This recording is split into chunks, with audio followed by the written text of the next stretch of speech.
بسم اللہ الرحمن الرحیم۔ نافع نے حضرت عبداللہ بن عمر رضی اللہ عنہ سے روایت کی، انہوں نے کہا میں نے رسول اکرم صلی اللہ علیہ وآلہ وسلم کو فرماتے ہوئے سنا، جب تم میں سے کوئی شخص جمعے کے لیے آنے کا ارادہ کرے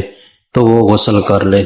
لیث نے ابن شہاب سے، انہوں نے عبداللہ بن عمر سے، انہوں نے حضرت عبداللہ بن عمر رضی اللہ عنہ سے اور انہوں نے رسول اکرم صلی اللہ علیہ وآلہ وسلم سے روایت کی کہ آپ صلی اللہ علیہ وآلہ وسلم نے ممبر پر کھڑے ہوتے ہوئے فرمایا، تم میں سے جو جمعے کے لیے آئے وہ غسل کرے۔ ابن جریج نے کہا ہمیں ابن شہاب نے عبداللہ بن عمر رضی اللہ عنہ کے دونوں بیٹے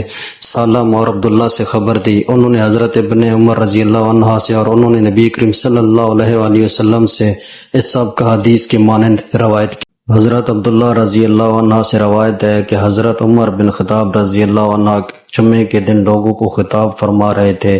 کہ اسی اثناء میں رسول اکرم صلی اللہ علیہ وآلہ وسلم کے صحابہ میں سے ایک شخص داخل ہوا۔ حضرت عمر رضی اللہ عنہ نے انہیں آواز دی، آنے کی یہ کون سی گھڑی ہے؟